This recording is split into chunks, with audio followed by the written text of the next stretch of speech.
people pile in when they do. Yeah, hey, this is Coffee Compiler Club. Everyone's been recorded live. My lawyer made me say it.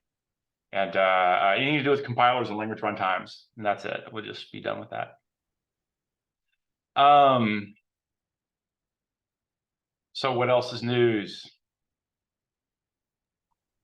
Okay. Maybe go ahead. First. Yeah, go for it, Okay. Len. We haven't heard from you much. Okay, I recently read the news about the generational GCC. So it is a little bit interesting for me is that it adds a read barrier and a write barrier. Which So generational barrier, GC? Which one?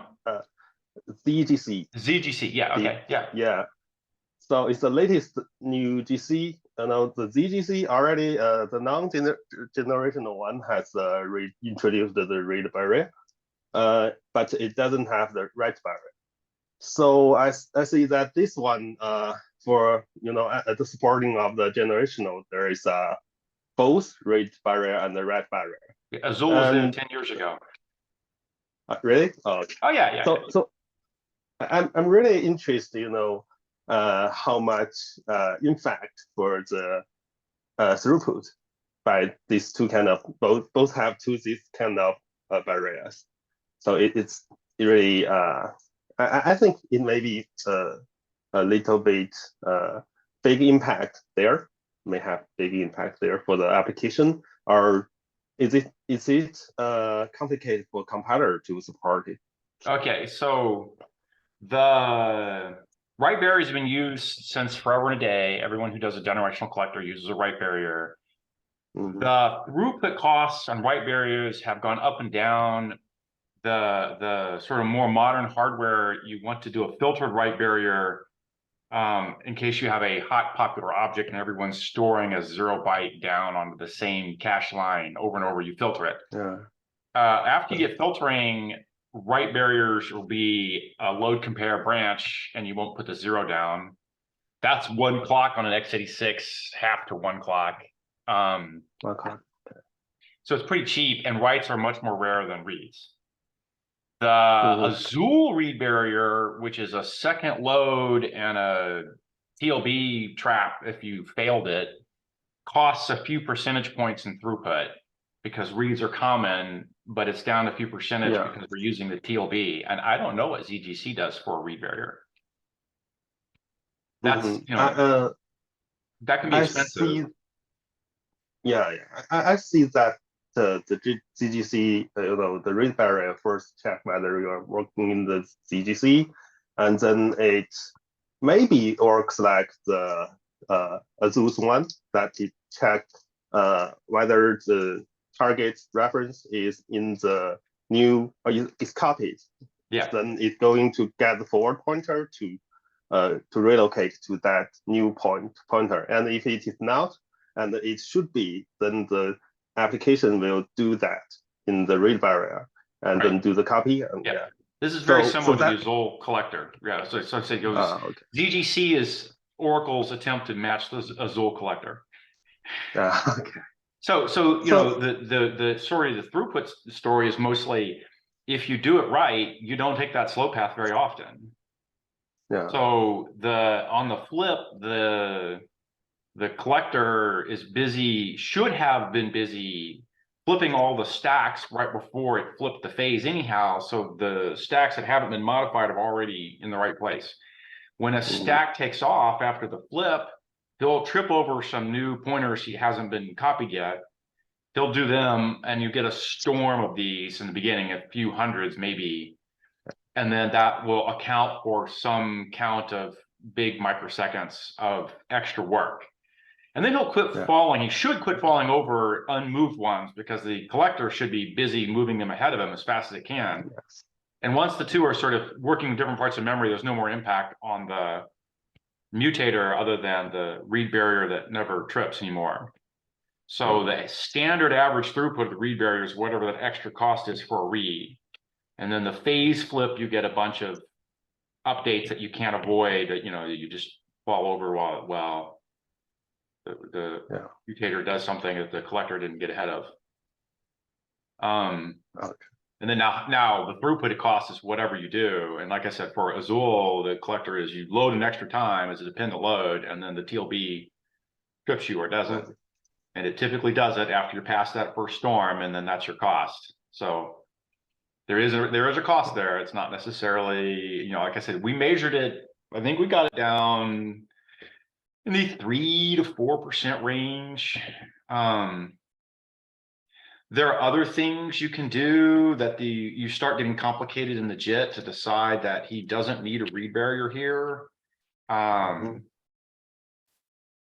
don't necessarily, they have some modest payoff. So you do a little bit of that work, but it's not a huge deal.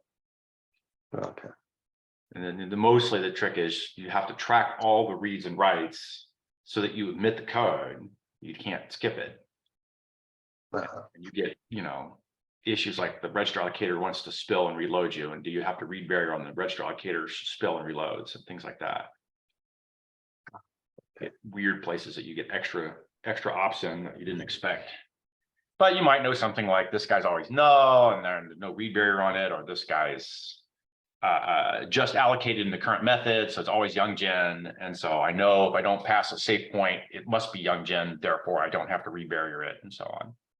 So there's some shit you can do in the compiler, but it's not necessarily lots.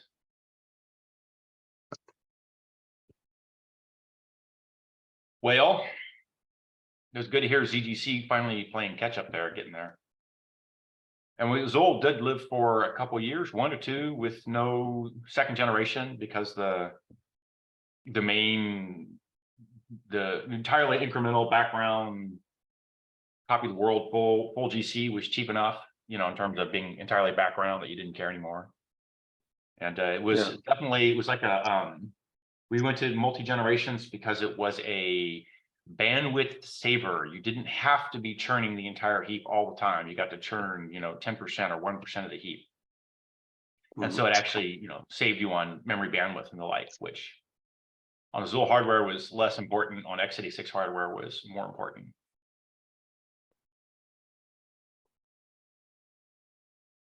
And where's Dubiendo? He was just asking about read barriers. No, he's asking about, oh no, he was asking about virtual calls, but he's not on. He was asking about virtual calls just a little bit ago too. Fine. Do we have a topic, Alan? No. Oh, you have a topic. Yeah, I was thinking, I don't know, we were discussing like functional programming versus object-oriented programming. Yeah. On the Discord, and I was thinking that might be a fun topic to waste a lot of time on. I'm with, I don't know, Jules or Gosh, who's the other guy's name is on there all the time. But yeah, it's like some of both. Why do we have to pick left or right? Yeah, that's why I brought it up. I didn't want to. I don't particularly like either. I just like procedural. That's my favorite. Yeah, I hear you. And I did procedural only for the longest time, and then I started to see the light on some of these things. So my programs got bigger and more complicated.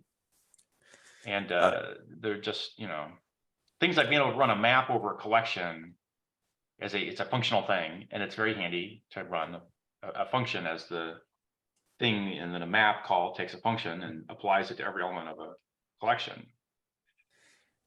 And it can be run in parallel and concurrent and all that kind of shit. And that makes it complicated for the map, but the map doesn't care what the function body is. And so you split apart the implementation of map from the implementation of all the different reasons you would map over something. Would you ever pass in functions to do the sorting or to map it differently? Yeah, I always thought that was a little strange. You just because it's such a simple, it's just a loop. So in the case of sort, if I'm running like quick sort with heuristics to pick pivot points, and I'm doing concurrent quick sort, it got complicated again. But my compare function varies by why I'm sorting, and so I pass in a function for the compare. Stupidly, in the galaxy long ago, as a young Cliff Click fresh out of school, I had to go implement the equivalent of a Linux sort using command line to describe the compare function. And the sort I was handed said it took all the things in and broke out columns and did all that setup. And then he reparse the command line for every compare. And so, you know, as an expensive way to do sort, reparsing, you know, a command line for dash in for column number and dash R for reversed and dash whatever in for numeric column versus alpha, that's an expensive compare. So I took that parse of the command line and I emitted Z80. So this is the era, Z80 instructions to do the compare function from the command line. So I JITted Z80 instructions for the compare. And then the inner loop became call this wad of Z80 assembly. It was all Z80 assembly anyhow, but just make a call to this buffer that I had stuffed full of Z80 instructions to do the compare. And it was like 100 times faster or something ludicrous, you know, it's just hugely faster. But that was, you know, functional programming 101. 100 or 1,000? A lot. It sounds like that could get really fast. But, you know, Z80 instructions, the count of instructions mattered more than like cache misses. There was no cache. So having fewer counts of instructions, it probably would have been 100, not 1,000. It was a lot. Yeah. My manager was happy with me. I just mentioned that the functional versus object oriented because someone asked me that question and I wasn't really trying to bring that up as a topic. But in my current language, the only place I use everything's in a function except for two things. One is if you need some kind of handle like a network or a file, and I want auto destruction. So that's why there's OOP in my language. And the other reason is because I have a tokenizer, or well, maybe you can't. I'll just call it a tokenizer. It has a lot of state inside of it, and you just ask it to do things like find the next set of tokens that look like one of these sets, or find a single, or find end of line and whatever. And all the state is stuck inside the object, and it just makes your code much more readable. So that's the only two places I have that are using objects in my standard library in my language. But that's it. I think if you start got doing nothing else more yet. larger things, you'll find more uses for it. I hope so. Yeah. I crept into it. I mean, I came from a C world. There weren't no such things, and then there was C++, and the objects all felt like obvious things you do for poster child, but they were too simple to really care. And then projects got bigger, and I'm doing a hotspot VM, and there was an object for the Java class semantic with a billion classes and a billion things it did hang on to, you know, and then the methods, and every method had a bunch of common behaviors and a bunch of uncommon behaviors. And so you had a class for methods internally, and a class for signatures for function calls, and a class for describing object layouts, and a class for, and pretty soon you had 70 and 100 classes, and they made sense. And it was just a bigger project, and suddenly object-oriented programming made sense. Yeah. Certainly in like AA, I have a node class, which describes base things nodes do, but there's call nodes, and there's add nodes, and there's load and store nodes, and allocate memory nodes, and function call nodes, and I don't know, whatever, there's 50 of them or something. The one thing I dislike when people try to use objects is saying that you can't use global variables, because I use it all the time. I use global, especially. I have one module in my compiler that has like hundreds of global variables, and I use them all, and it never bites me in the butt. So this is one of these things where you know, there's sort of a time and place for everything, and everything at time and place.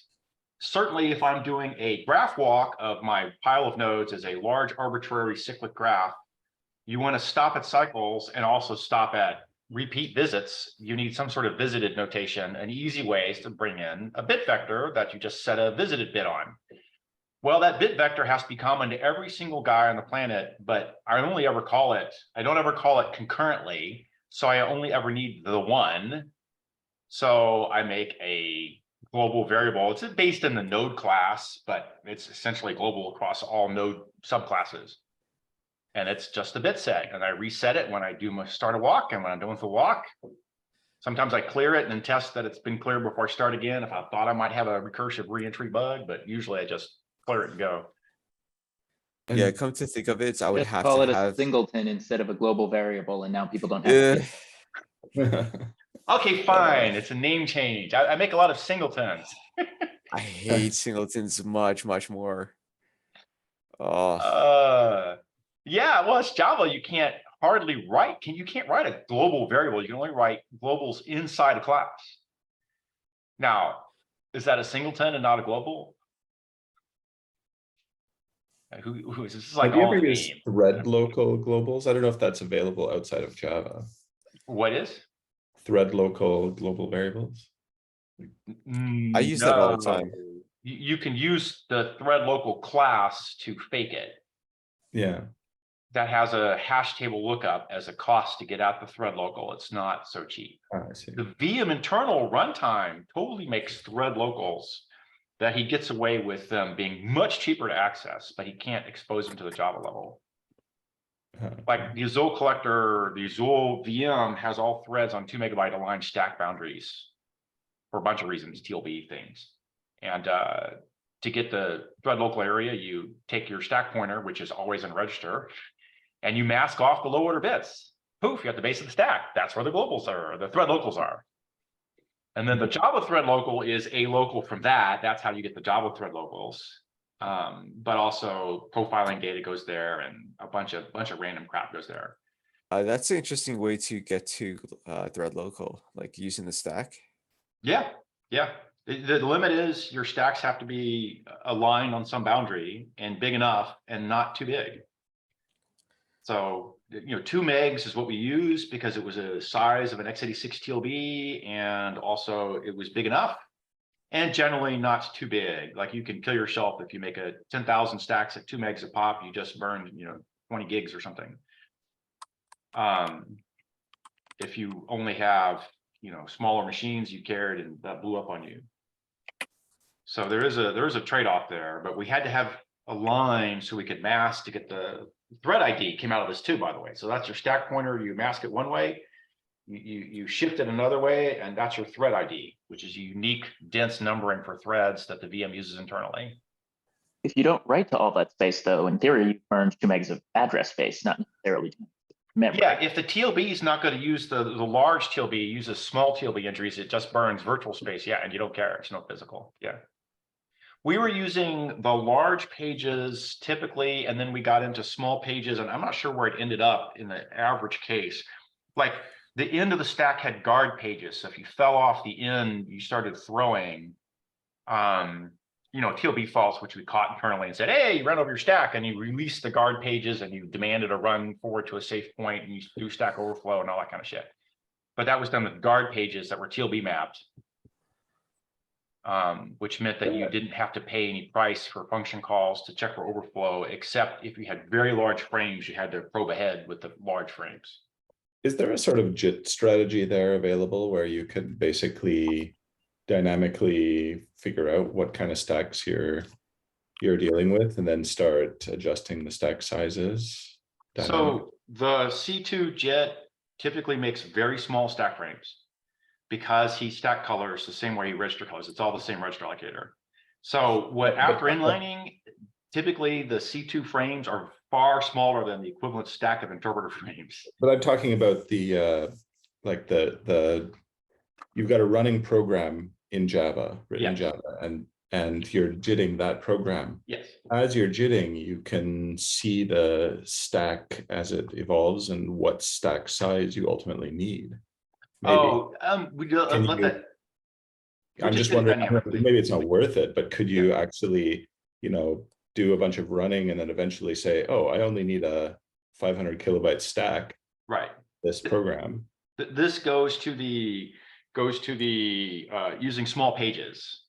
If you break the stack up on x86 small page boundaries, which are like 8K or something, then you'll just round up to the nearest 8K naturally, as the TLB falls over things and you won't care anymore. The only thing I do JITting wise is probe the stack if you have a very large frame. So large frames, 8K. 8K would be a ginormous frame for a C2 generated frame. I have to probe the stack. All this JIT talk is making me think about how you can exploit C++. And I did some like minor research. It seems like you have to be JITting or interpreting something to actually have some kind of code execution. But You have to have yeah, a I code think, execution strategy, yeah. yeah, so I think I gotta look into it more, but it didn't seem like it was so easy to cause execution problems. You're talking about, Overwriting memory, that's easy, but actual remote execution, that's oh, you're talking about security holes. yeah. Oh, that's on your language model. If your JIT has a bug in it and it opens up a security hole because it's got a bug in it, your JIT's got a bug in it. Well, your language runtime can have bugs in it too. Yeah. But the Java model, it says no stack, no buffer overruns, no buffer underruns, no stack overwrites. You can't get them in the language model. You faithfully implement the language model, you got no security holes there.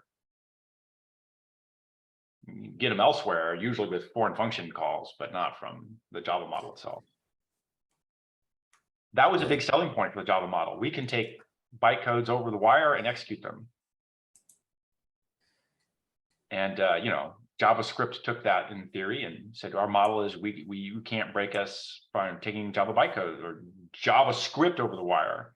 But instead they call into the DOM with all kinds of, hey, hack this, hack that, call over that code over there, which calls that code, which calls that code, and cross-site scripting, all kinds of other hacks, but there's nothing to do with the JavaScript model itself.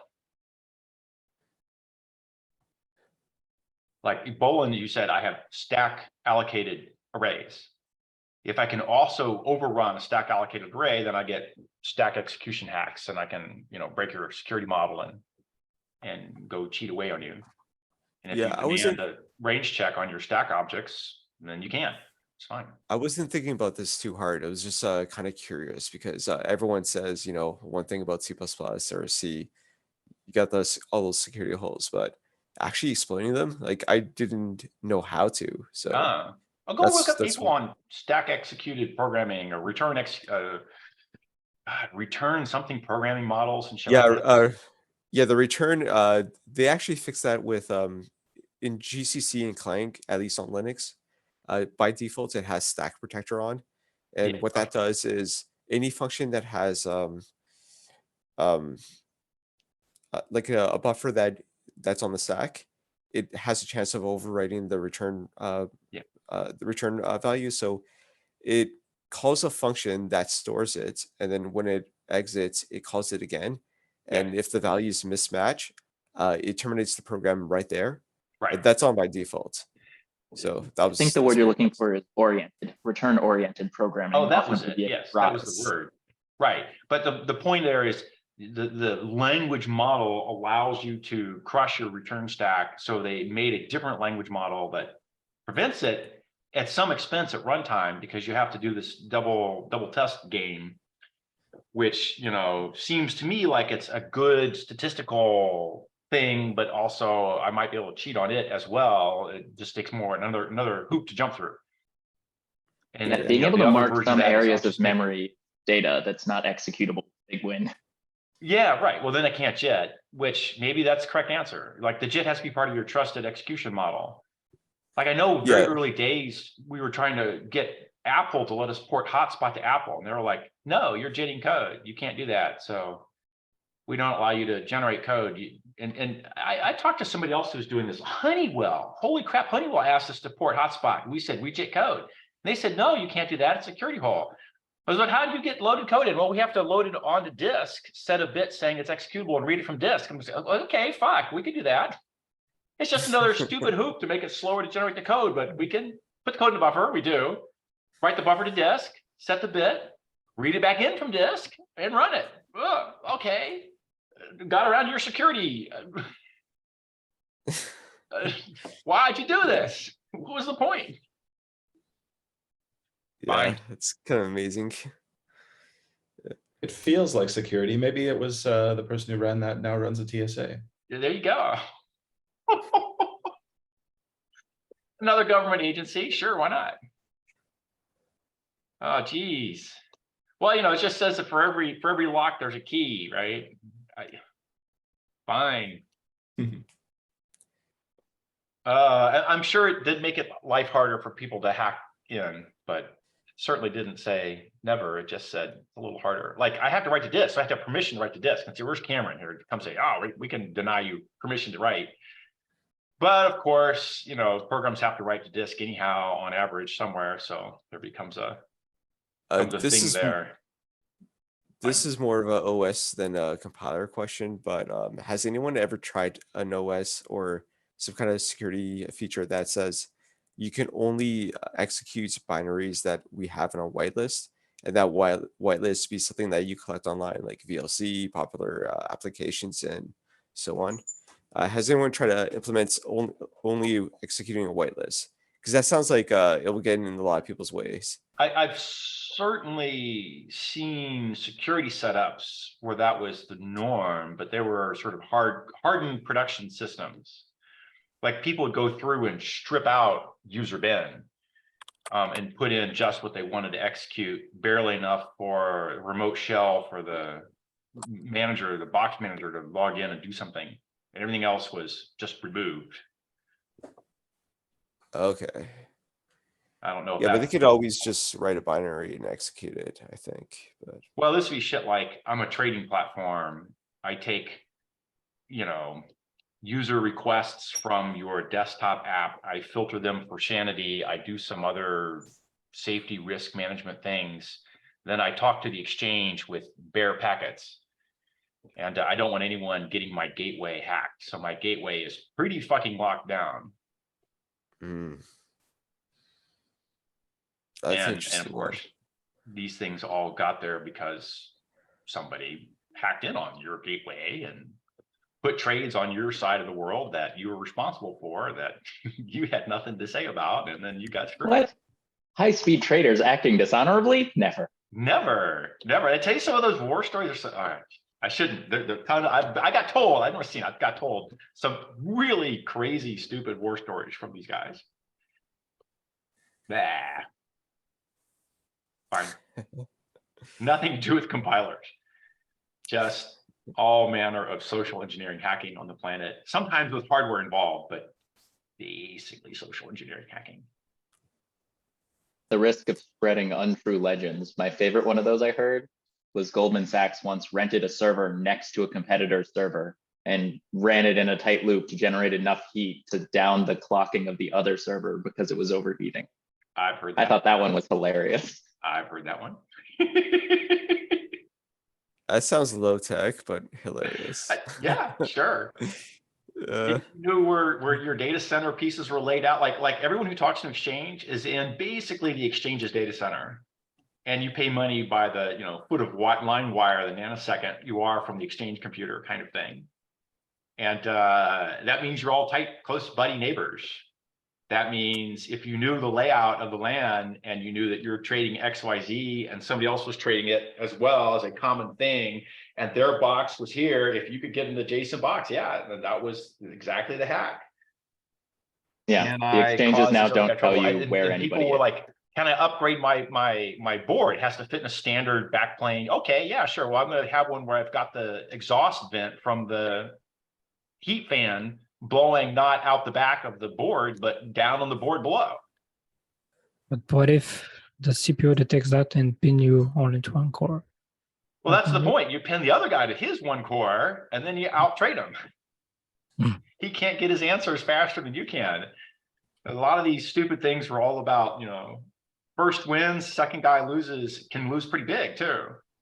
It's first guy gets something, second guy gets nothing. There were no second places. Anyhow, these things go on and on. So do we have a Evo, what do you do for protection in casting from one type to another type in your language? For Levo?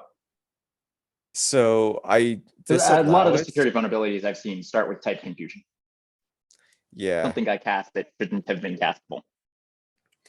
So I'm thinking about allowing it for ints. Like enums and bit fields to int. For pointers, I allow it in my unsafe or in my standard file, but I'm thinking about getting everything from inside of the standard file into C code, and then I would just like not allow it in the language at all to like use pointers. No. And yeah, so far the only place I've been using pointers is for realloc in my my dynamic arrays. But you don't have like class things with fields that you want to cast from one class to another. No, I don't want. Yeah, no, I don't want any of that. It's like if I want to do something like that, it would have to be in C code, because I just wanted like a hard divide. Okay, when you say in C code, you mean when you, oh, look at this. Yeah. The latest Goldman programmer appears. Looks like he's still booting his OS. Nice. What's his name? You want human level AI? I know how to make a human level AI. Yes, I have several. What's his name? Caleb. Caleb. Is that C-A-L? Yeah. Yeah. Nice to meet you, Caleb. He's like, what? Is he ever going to be introduced to DOS? Probably by the Raspberry Pi people. Oh, there you go. There you go. Oh yeah.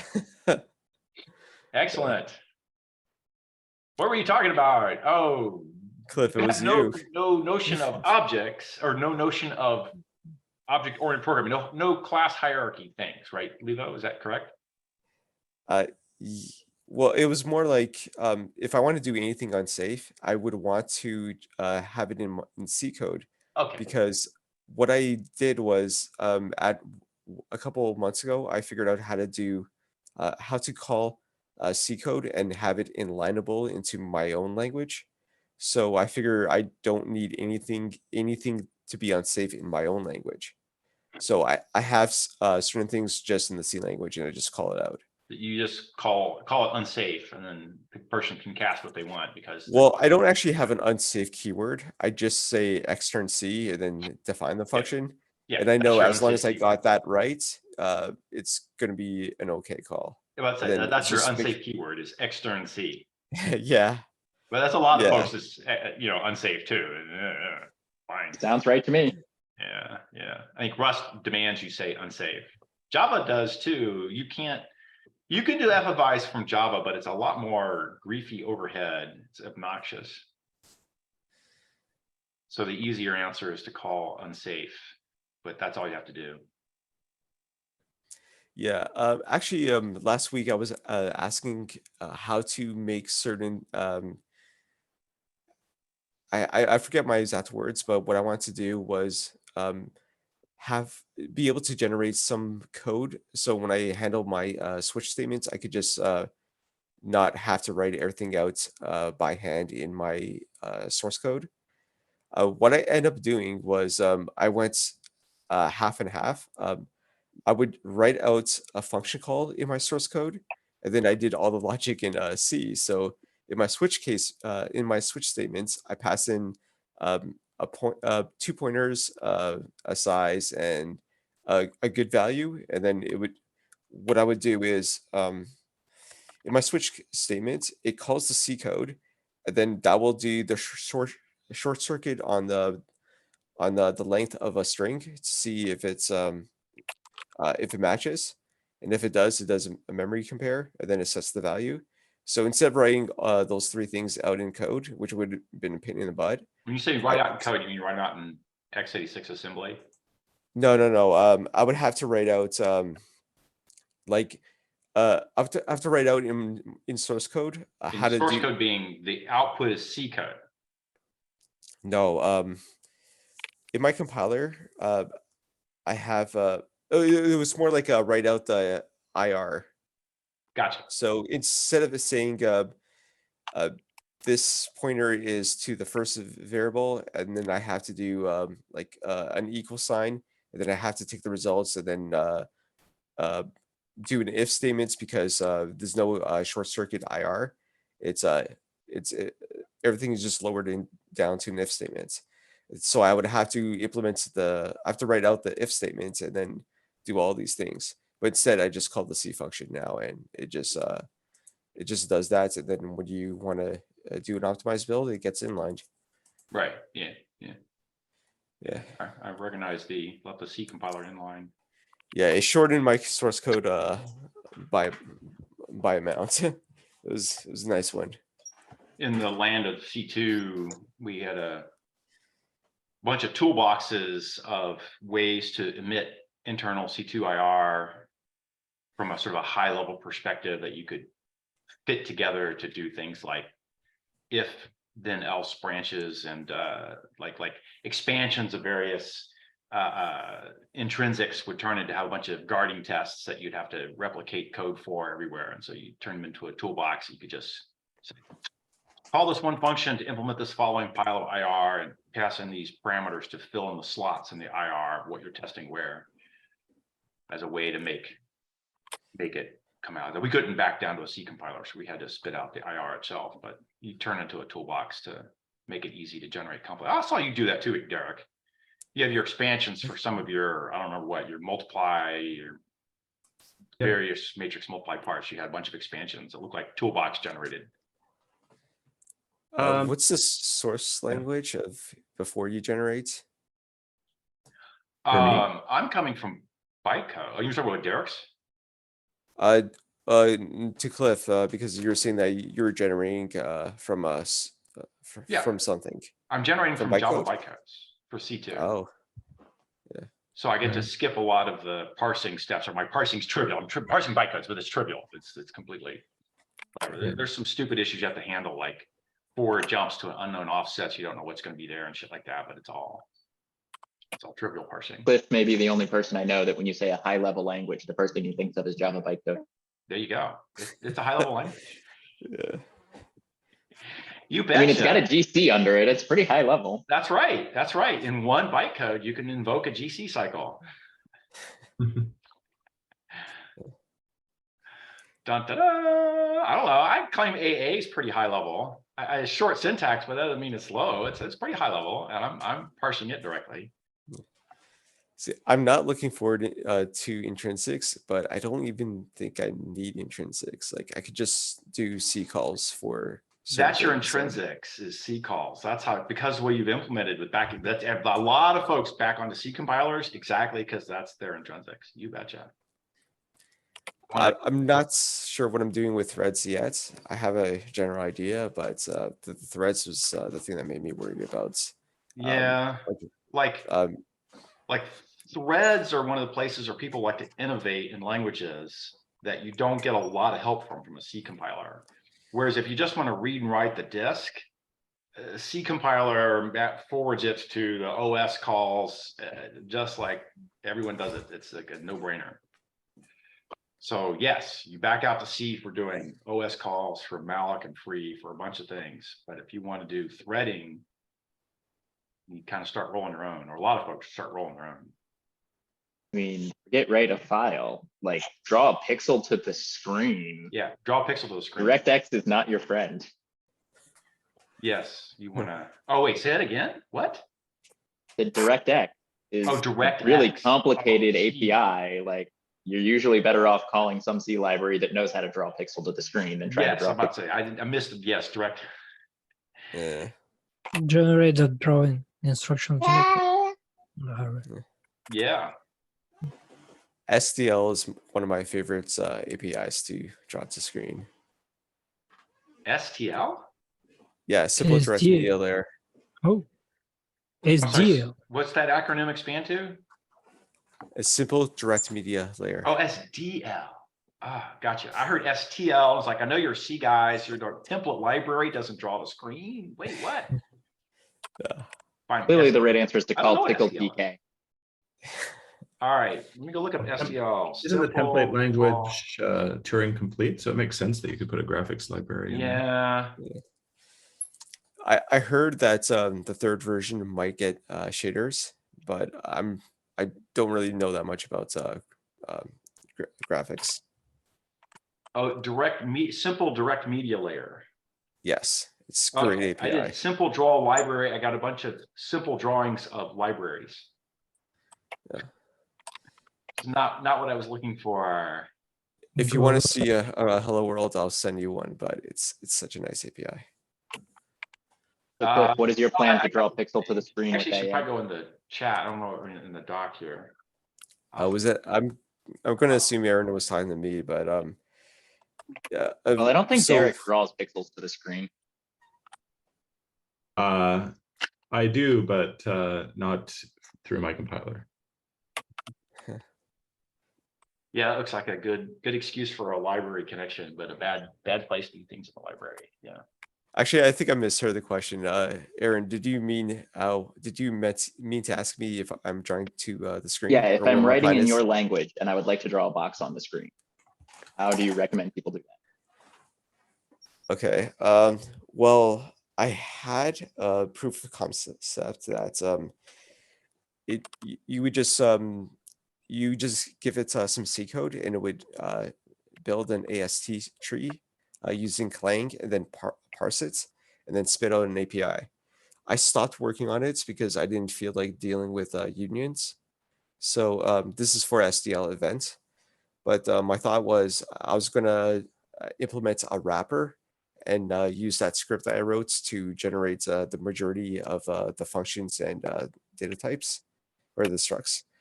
And then I would just basically just write a wrapper over the entire thing, so no one has to do any direct calls. It's an FFI. Well, you no, gotta I see- use an FFI. Everyone else just use my high level code. Right. I would Yeah. I would make it look exactly the same, but there could be issues because I'm gonna get lazy on certain parts, and some people might want the parts that I got lazy at. So and also I don't know if you can do things in a way that makes SDL blows up. So I have to relook at that. But for the most part, I'm just gonna write a wrapper over the entire thing. Same thing with SQL or SQL But yeah, I'm trying really hard to not allow people to use their own FFI. Like eventually, yeah, we'll have to do it, but I'm gonna try to push that away as long as possible. First thing happens, I mean, if you get popular, well, I guess the other way around, maybe. I don't know. You get popular, you have to have an FFI. If to get popular, you might have to have an FFI. Yeah, If you maybe. get popular without an FFI, the first thing people do will demand or force or make an FFI, because things go broad before they go deep, kind of things. I think I should wait until the demand is, because if I can get away with implementing most of my standard library, hopefully people won't use FFIs for silly things. Because I don't want my app to crash or my language to cause crashing apps. Just saying, if you get popular, way more things people want to do than you ever have time to go implement in the library directly. So Yeah. you give them a backdoor and say, security is your problem, and you're done. You know, R calls C, Python calls C. That's where all the heavy lifting's done for all the machine learning libraries. Actually, Do this is a great. things. I don't want to write SDL. I want to call SDL and say, who's got a good library for doing this? I'm doing web, mobile, blah, blah, blah apps, which I've totally done. React Native with like MobX and one other add-on that was horrific, Flow and something else. Anyhow, to give me a portable cross-platform drawing platform that also included events and all that kind of shit. And now I'm very happy that I didn't have to implement any of that. And of course, the library sucked and everyone hates it, but everyone hates everything with JavaScript because you get the churning mass of crazy dependencies. Fine. Yeah. Packages myself. Packages is another thing I'm trying to avoid as long as possible. Yeah, I'm dodging it now too, but I know it's coming. It just has to be done. Must think about packaging at some point. This is a great time to ask. This was already answered in the Discord, and I remember Aaron's answer being really good. I don't know if you guys want to say more on it, but I was asking. This is what I tried to ask last week, but I just butchered it so bad. In a month, I want to do a demo, and I can't tell if it's a good idea to write something useful so people can be productive, or to write something like syntax that people want to use and won't get in their way if they try out my language. So I don't know what I should implement for the demo, because it seems like those two paths are against each other. So you know, I want to see a tic-tac-toe game or a 2048 game. well, if it doesn't know memory allocations, you'd probably be bored about it. There's not a lot in those games, but the point being, you have the graphics hook because that's what's enticing for a lot of eye candy. And then you have the code for it, and you can show how elegant it is to go code these stupid things or something like that. Well, I was planning to do a playground so people can play with Hello World and the syntax. Yeah, and then, and then see the code for how to do the sockets. But that's all I was planning. Yeah, okay. I mean, whatever. The playground's a nice thing. If I can write code on a web browser and hit the enter button and have it, not have to install anything, and have it, you know, compile and give me errors, or run it and then show an answer and then let me dick around for a while and play with it. You get a feel for what you can do and what you can't. That's a nice one. In particular, my understanding of your range check situation is a little odd for me, but it seems like a reasonable situation, sensible in some ways. It's bad, it's fast, and it lets you write code that you can understand. Because I read the ABCD paper. Yeah. And it's not obvious that something is it's not obvious if something is actually within range bounds, and it just looks like magic. And if I were to get up to that point, I would want it to get 99% of things correct. But right now, it just does very simple logic, and everyone can understand it, and it's not confusing. So I'm happy with it for the moment. So the difference here is that in practice, a JIT can do 100% perfect range check coverage and also eliminate more than 99% of the range checks. So in practice, you get perfect safety and a tiny overhead for range checks. But you have to implement one of these algorithms. In your situation, near as I can tell, you demand the user implement an algorithm the compiler can understand covers the bounds, which means the range checks are visible to the user as well as the recovery from the range check, which is a reasonable choice. It's just different. Yeah, it's not the greatest choice, but it's a good choice. It's different. I'm not saying it's bad. It's just different. Yeah. You know, the hotspot version is you get a silent, from the language perspective, you get a silent throw of a range check. Everyone catches it in the debugger and debugs their bug. But there's no one trying to use the failed range check, or very few people try to use a failed range check as a part of the useful program semantics. Oh, I was out of bounds. Let me grow my array list to the next double larger size and retry the operation. That's not, it's super expensive to do that. It's not typically done. Okay. In your language, we have an explicit range check. You test it, the compiler sees it's in bounds and allows the operation is out of bounds. The out of bounds, you go double. An array list, the person who writes the range check manually, also the JIT inserts a range check. Then if the user's range check fails, he doubles, and the compiler's range check was useless. And then some of the times the compiler can realize that the user range check covered the compiler's range check and he can get rid of it, but not always. So sometimes you end up with double range checks. And in your case, you'd only ever end up in the one the user wrote, but it's in your face. You can't not see the range check if you just don't care. If I say for I equals 0 to n, where n is the length of the array, do something with the array, or I have 3 arrays, I'm doing a plus b into c.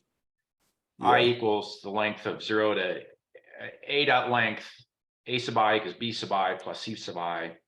The other thing I was concerned about it was I wasn't sure how fast I can implement that the ABCD paper's algorithm. It seemed like it would be difficult, or it won't be so fast. And it also didn't support, I think, hash lookups. Like that would fail its check. So I would do as a one-off. If I would people have mod to on array length, like if you have the array length as a thing that's kind of carried in parallel with the arrays, this is a part of the object model, which you probably aren't using. The Java object model says I have the length in the array for the cost of a load. Okay, now if I do index mod array length, I'm in bounds on the array. That's the range check. Yeah, so I didn't want to implement the ABC thing because I would also have to implement something else for the hash map. And then it was just too many cases that I would have to implement, and I don't have actual tests to check against. So Well, you need a yeah. compiler IR almost surely as well at some point. Yeah, so when I can have a set of checks to check against and an idea of an algorithm that's pretty fast, I'll probably attempt it again. But the fast part isn't what bothers me. It's it being incomplete. So the simple thing, it's easy to understand why you got an error. The hard thing is you don't know if it's your things like array ABCD are complete, that they will correctly always catch out of bounds. And they will correctly allow inbounds to pass. I thought it failed hash lookups. It would just No. bounds. Right. But the failure is it does the slow path. It's not that it simply doesn't have any safety. It simply runs slow. Like the most obvious safe version is every array loader store is range checked each one individually. That is correct. It is not terribly fast. It is correct. Now, preserve correctness and go faster. Okay, get rid of some of the range checks you know are junk. How do you do that? Well, ABCD is a path to get rid of some. The mod hack and your IR is a way to get rid of some. If you had an IR in the first place, you could do the mod hack. Totally C2 does this. It does a power of 2 version and does the mod hack version. And then, and after that, there are more things you could do. And the C2 version predates ABCD. It does a better job, but it's also a lot more overhead to make it work. Now, the cost to do the range check analysis and get rid of the range checks is a trivial amount of the overall compile time. Is it? It is. Okay, that's good to Oh hear. no, 40% of my time is spent in the register allocator. It's like 30% in the parser because the parser grew horrific and the bytecodes lack correct information for a lot of things that you would think would be easily available. And that required a whole ton of extra passes to go gather a bunch of shit.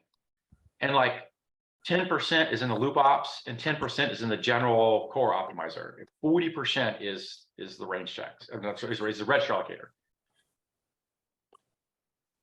And that's, and if you look at my compile times, I'm, 10 to 100 times faster than LLVM when he's optimizing, but I'm probably 10 times slower than TCC. So in between the two ranges, I'm, much slower than the sort of do nothing TCC, much faster than the optimizer for LLVM. But my optimization budget is the actual core optimizer that you might think of as an optimizer. That's like a tiny part of it. It's all register allocator mostly. If I went to write a register allocator just for fun, would that be a month or would that be many months? So I always think it's going to take a month. If you're writing it just for fun, my first allocator that did a trivial job was done in grad school in a month. It sucked in a lot of ways. It was correct. The IU courses register allocator is somebody has a course on them still. Holy shit. Well, yeah, so that was the last time around, like a couple weeks ago, I mentioned this course and they're doing a scheme to x86 compiler and it does a register allocator. It's the move biased graph coloring. It is a graph coloring one. Okay. Allocator, and it took me less than a week based on their description to implement from scratch. Oh, nice. Really? Yeah. Nice. I think I did a graph coloring my third allocator attempt. Yeah. And it went, by then it went faster. Yeah. I'm still using that allocator, by the way. I've modified it so that it deals with the two domains, like the PE array domain and risk domain. But that was a fairly small modification in the end. And yeah, it still works okay. The only problem, I don't have live range splitting or coalescing. So eventually there'll have to be some next revision. Yeah, the C2 allocator is Briggs-Chaitin graph coloring with aggressive live range splitting and coalescing. Yeah, so I'm allocating myself a month at some point in the near future to understand the C2 allocator completely, unless there is some better allocator that someone points out that I should actually look at now. I tell you high level bits about C2 allocator, and I wouldn't necessarily clone all the low level bits. Yeah, well, it won't be a full clone, Yeah, just because rewrite, don't different, and I'll be writing in closure, it'll be functional, and it'll That's just right. be different. It'll Yeah, be maybe a all lot slower, because performance is not my first objective. Yeah, right. Yes, there were some performance hacks in there too. Some of them are really sweet and easy. They make the code pretty simple too, and then some of them are, yeah, there's a lot of ugly shit in there too. Yeah. Fine. That's interesting. The nice thing about having a fast compiler is I can run through my unit tests really quickly. Make sure I didn't mess anything up. Need more unit tests. Yeah, you get an optimizer, you get a lot more things that show up as bugs in the world. Yeah. Yeah, See- I did a quick round of profiling, spent maybe a day or two on it, and my unit tests went from several minutes to several seconds. It's fine by me. And so you're done and Oh, nice. on with things. Yeah. Yeah, it's just So, like there's clean a up famous, obvious stuff. sorry, there's a famous old paper about how to test correctness of register allocators outside of the allocator. And if you're going to start on a complicated allocator and hack it some more, I would suggest implementing that first. It does maps all the live ranges to internal parts of your nodes or your graph or whatever, and then it looks for a corresponding map on the other side and makes the one-to-one, make sure that everyone got the correct kind of live range when it's done. So it's outside of what the allocator does completely. It applies to all possible allocators. It was a kind of a slick paper. I'll have to go, every now and then I pull it up. Yeah, but it's a test mechanism for, did my allocator fuck up? I've been finding humorously obvious bugs here and there in my, like just the other day, I finally implemented infinite loop support. So, you know, you have to be able to say an if, even though it's decided, is really not decided. Yeah, yeah. And so, I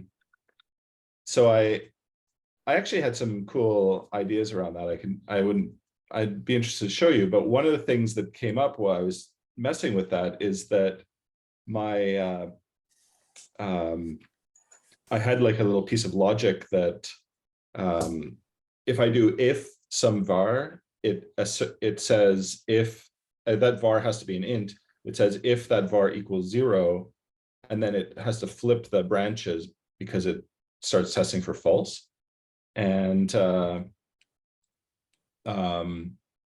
it turns out that it was flipping it in two places. So it was doing a full 360. Yes, yes. So you undid your did. Yeah. Yes. So.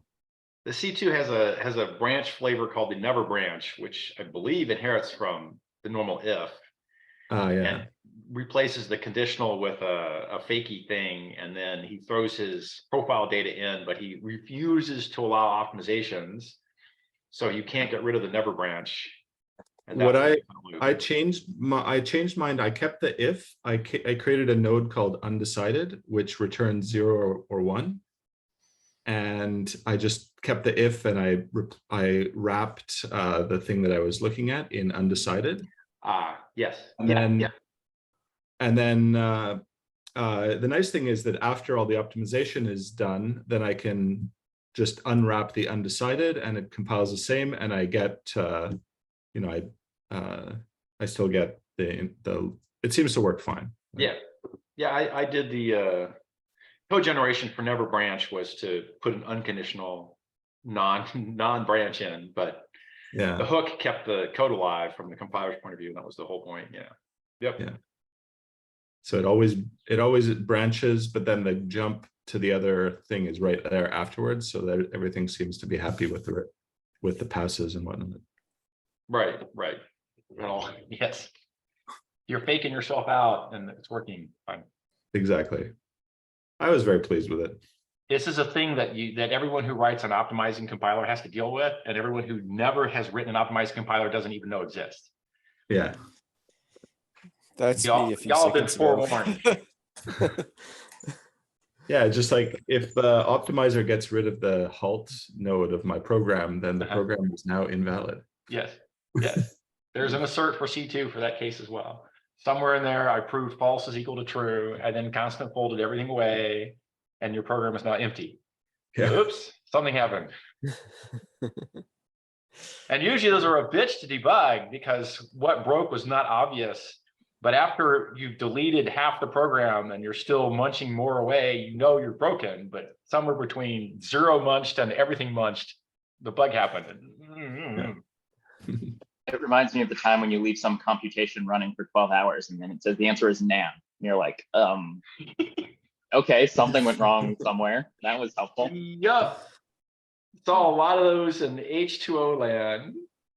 Big ass giant matrix multiply or linear regression solve, do a Chomsky decomposition, whatever. It takes an hour. Nan. Oh, fuck you. Go find the Nan. So we eventually peppered H2O, at least peppered a lot of Nan checking through. If you could ask for other things, but there was a common mode that we debugged in that we Nan checked much more aggressively. And you would just stop and say, and here I got a Nan, are you sure? I don't know if anyone ever does it, but I know in my class when we talked about the history of floating point and the reason that there's a ridiculous number of Nans, one of the arguments there was you could have every single point where a Nan could be originated in your program, you could use a different Nan.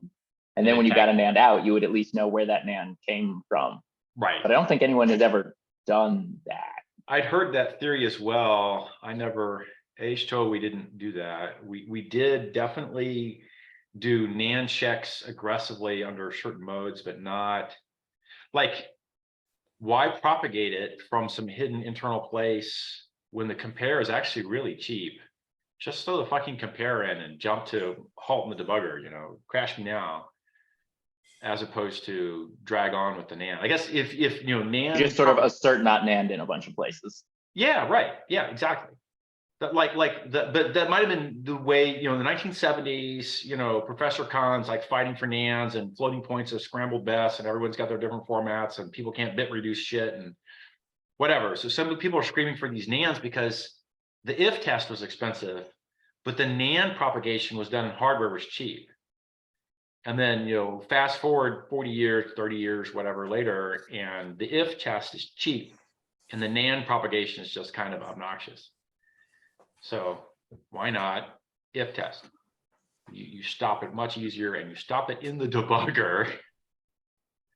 Way nicer to stop it in the debugger. Yeah, I'm gonna have to figure out something with scientific computing because I have no idea how to go about that in my language. Mostly just do sensible things with arrays. I hand you a couple of arrays and I say, walk them and add left to right and right to left, or multiply every member by some value or divide or whatever. Do sensible things. If you're spitting out C code, it'll do sensible things too. Do scientific computing is a language. To do it as a machine learning library provider, then you get into all the numerical analysis things, but that's nothing to do with the language. That sounds like a Mojo thing. That shocked me the first time I saw a weather simulation. That they were like, this is the program that is consuming a ridiculous number of cycles at this scientific supercomputer. And it's basically for each voxel, look at your neighbors, update your state. You're like, but the trick there is that to get numerical stability on these things, some mathematician sweats bullets on exactly how the add, subtracts, multiply, and divides go. Or you become unstable and your answer diverges and you get those Nans and then you're like, shit, I got nothing. Like, what's the correct way to find the average of a billion things? And first hint, it is not add them up and divide by n. That is not the correct way. That sounds the most obvious way. Yes, it is. And the way I would prefer to write it in. Yes, and in any numerical analysis will tell you that for certain very common data sets, you'll get a random number out for your average. And it will be unrelated to the average. I see someone give an example where going towards 1 gave a bad answer, but going towards 0 gave the actual answer. Yeah, there are all kinds of So these things. Yeah. I didn't want to think about that. So it's floating point difficult. is not perfect math. It has rounding. If I have a billion things and one of them is the billion and the rest of them are the number 1, and I add them up, I would get a billion ones and a billion. You expect the answer to be 2 billion. But if I add them up by starting with the billion and then I add a 1, it gets rounded off because it's below the threshold of the floating point number, so it just disappears. And then I added a billion times, they all disappear. And the answer is 1 billion. It's half the correct answer of 2 billion. So if you add up all the small things, they'll add up casually, slowly up to 1 billion. And then you add the 1 big billion, you get 2 billion with the correct answer. And that's Just that randomly kind of sampling. thinking has to go into all kinds of things. So the easy one for the adds of large piles of things is you do kind of a half-assed geomean where you add a bunch and you divide, and you add a bunch and you divide, and you add a bunch and divide, and it prevents. Then when you take these two partial averages, you cross product them, and it prevents the numerical round off from accumulating. There's this guy Cook who does a really good job of this. If I can find this guy. Like randomly sample 10 points and average them. It's close enough. What is the average of 1 billion things anyway? There's some rule, statistical rule. If the data set is large, then all different laws apply. Then you can find the average, which approximates some value. So yeah, I'm missing that. There's a guy who does these things. Anyhow, you do a lot of these things. So like the H2O solution says, I took each chunk of data, I broke it into chunks. I took each chunk and I added it. Well, the chunk's like 1,000 to 1,000,000 elements max, 100,000 elements. Then I divided it. Then I have 2 of these averages, and then when I cross them, I do the cross product multiply to get the new average. That's done in a log tree rollup. So for things under 100,000 elements, I in fact just add and divide, and that's generally good enough because it's only 100,000 things. But I got to trillions, it was all done mostly with this cross product multiply averaging, and I get a numerically stable answer that's much more correct on the billion scale than just add them all up and then divide. And that's one of many things you do that's different from what you might expect if you were just doing things. That would be a funny trivia question you could put on a computer science test. Be like, Yeah. if I were to add 1 from 0 to infinity, what is my number? And the answer is int 53 minus 1. Yeah. Yeah. Yeah. I You will get haven't- max safe int, not infinity, if you add 1 at a time in floating point numbers forever. Yes. Wait, that's not the one that ends up as somehow -1/12 or something? And Sorry, say again?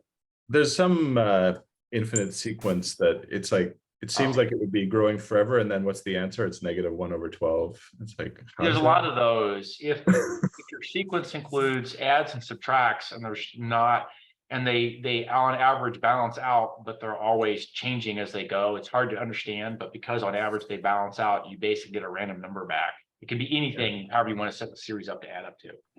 If I add 1, subtract 2, add 3, subtract 4, add 5, subtract 6, add 7, subtract 8, ad nauseum, they all cancel out, but the infinite sum of them is not necessarily anything. It's not well defined. Yeah. I'm gonna see if I can find this because Yeah. I think I saw this on number file. This is really off topic. Numeric stability kind of vaguely related to language implementations. It's all good. I don't care. But Levo, you're saying what I do for supercomputer stuff, just do sensible array things and let the numerical analysis take it from there.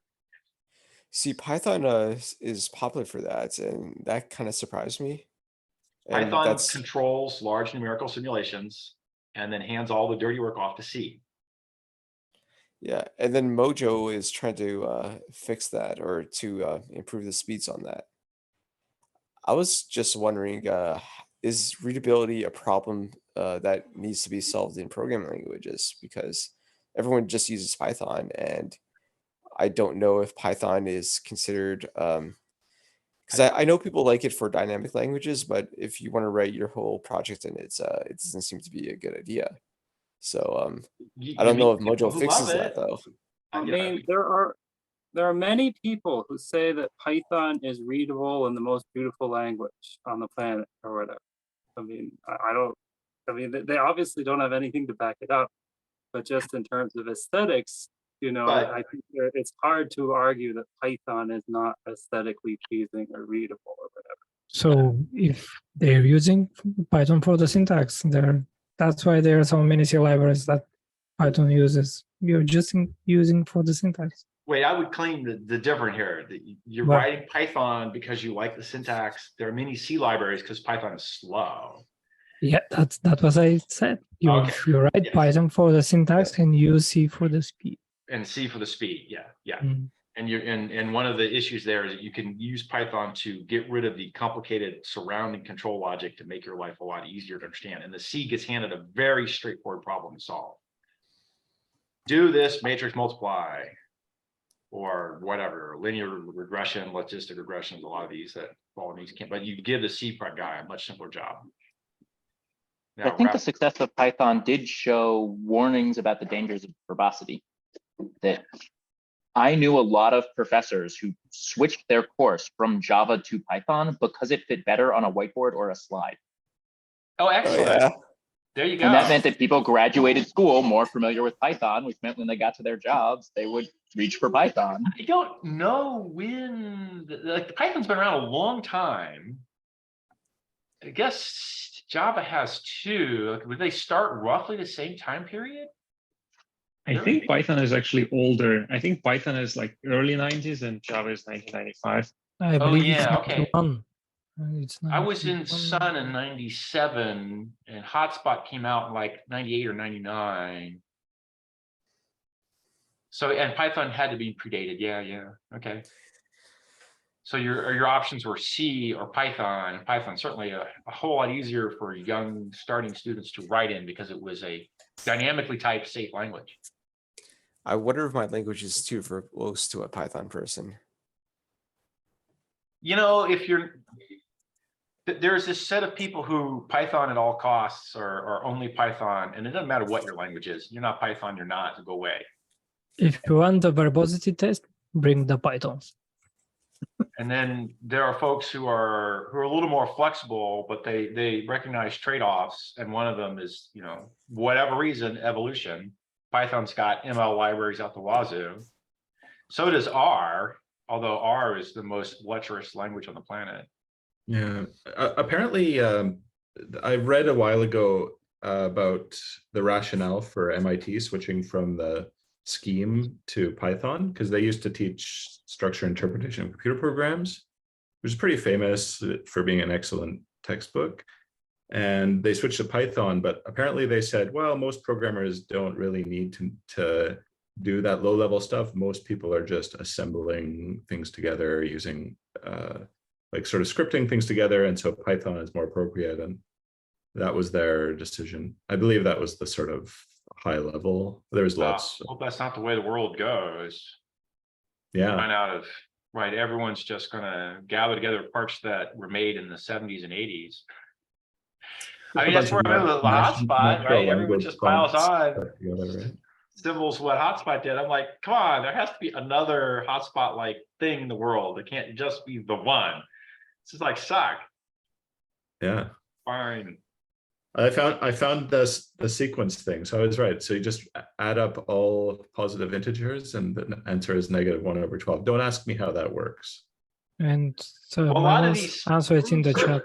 What it is. Infinite sums miss out because they actually become undefined in the middle. Because they're undefined, you can make the answer anything you like depending on how you twist the proof around. And you have to like start from the, turns out this basic assumption isn't actually true. And therefore we can now prove false is true, which we hide in the complexity of the proof and we divide by 0 and you get a random number. And that's the answer. I think that one takes advantage of infinity minus infinity, not divide by 0. Okay, fine. But yes, there's a lot of these that, yes, go to the undefined place and then you get a crap answer out. That was one of my early first starting benchmark wars problems. People who ran stupid benchmarks and divided by stupid numbers for the amount of foo bars per second. And the answer was a random number after the JIT got a hold of them. And they didn't realize, and they're all happily promoting their particular random number. It's like, I do this count Zors in a loop, might as well count, I don't know, Bogle MIPS in a loop. And the compiler says, this is all dead. So you ran 10 milliseconds in the interpreter, and then you ran 10 more milliseconds in the interpreter while the JITted. Then the JITted took your remaining trip count and executed it in 10 clocks. And that was the time. So the time was 20 milliseconds front to finish, irregardless of trip count. So the guy would run with a trip count of 10,000, he'd get one number. He'd run a trip count of 100,000, get another number. Run with a trip count of 1 billion, get another number, because he was dividing 20 by billions or whatever. It's just random. Fine. Then they threw it into a geomean to average the results, and the one dominant number wiped the geomean out. And then you published. Fine. I'll stop now. This was long, bad benchmarking history games. Who wrote the first optimizing compiler, or what compiler had the first Bacchus, Nor, and Fortran in the 60s. 50s. Isn't it something that would probably have evolved? Like people started recognizing, hey, I could make this a little faster. Optimizing, right? So generally, broadly considered, Fortran was like the first heavily optimizing. And that was formula translator, because these translations are all stock and everyone knew how to do it. But once you started doing more games with them, it got whatever. That was a history. But somewhere IBM as the company and a team of guys, including Bacchus, Nor, whoever, were involved in doing that first Fortran 4, I would probably say pre-Fortran 4 to Fortran 4, somewhere in there you claim optimizing. And in somewhere later in that time period, you came to a point where the debate raged about writing an assembly versus writing a compiled, and was it worth your time to write an assembly or not? And the rave lasted 20 years, whatever. The fight lasted that long. It lasted a long time. Yeah. There are some people who crucially needed certain things they couldn't get, or they didn't trust the optimizer to get, and they were going to let go of their assembly. Make a Pythonistas guy let go of his Python. You're not going to happen right away. Or maybe I occasionally look at my assembly just to make sure it did what I thought it did, but only in the critical parts. Right. And you just glance, and you're not thinking in your head, I must everything in assembly. But that was what was the thing. In the 50s, you didn't have any choice. By the 60s, you had a choice, but did it really work well? Was it going to handle everything? No, to have to go learn another language on top of assembly in order to get the best of both worlds. And how did I handle OS calls and all kinds of shit going around? It's also like if you have 100,000 line program, let's just say it's C. I don't know how many assembly instructions that might generate. Maybe 300,000. Let's just say. How is a person going to write 300,000 assembly instructions? Use a macro. Seems like it's not doable. No, the programs were smaller than 2, but everyone knew how to use macros to do code expansion. Yeah, but macros won't have you can't optimize through a macro. You have to. No, you would not. Right, but you would know that here I didn't care, and again you would go pay attention to the hot loop. Right, yeah. I don't have 100,000 lines in my hot loop. Not in the 70s, I didn't. Well, and then with enough macros, so you'll kind of invent a DSL, and here you are with a high-level language. Exactly, and that's where people were at. That was your other options. You betcha. One of my hot loops is roughly 500 lines. One of the key issues here is that if your hot loop gets too big, you don't fit in iCache and you suck for performance. So you're not hot. You need to rethink your life. If your hot loop is 1 million lines of code or 100,000 lines of code, it ain't a hot loop. That's why I think the idea of having this is the fast part and this is the business logic part divided in a language makes sense, because frankly, most of my code I want to write in that fast Python-like Yeah. I'm just going to stuff all these things in a dictionary and get a thing that does my thing. And I don't care if it's a million times slower than it needs to be because it just doesn't run that often. It doesn't run. That's right. And, by the And way, then there's I'm other talking pieces of my to- code that's like, you know, look at YouTube. 95% of the code in YouTube is in Python. Oh, really? But the I thought it was 5% that's in C++ Yeah. is 99.99% of the cycles that are executed by YouTube. Yeah, I can buy that. Okay. Just a question. I think this is a memory bandwidth problem. I just want someone to confirm it for me or to tell me it's not, so I can rethink it. So one of my functions that has my hot loop, it takes twice as long to execute when I have multiple threads. Now I only have one thread per core, so it's not like it's sharing. It's not like one core is dividing the threads into two. It's just Right. one. It's just it's calling it Depends on- once on every core. Depends on how the two threads are communicating. There's And no some on your thread. hardware. There's no communications across threads for this function. They And don't. it's They just don't. twice as slow. They don't just- touch the same shared memory. No, Never. never. Because it's right after I load a file, and it's only working on the data that's in the file. It doesn't touch How any long do they state. run? How long do they run independently before you join them back together?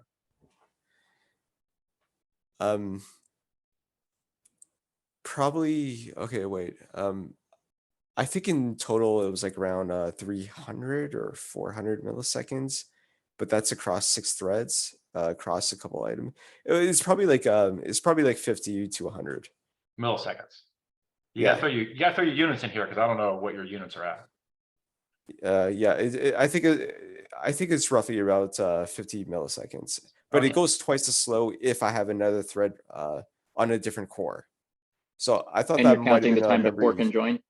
Yeah, that's what I'm trying to say. You're right at the threshold of where the context switch overhead to launch a thread is useful.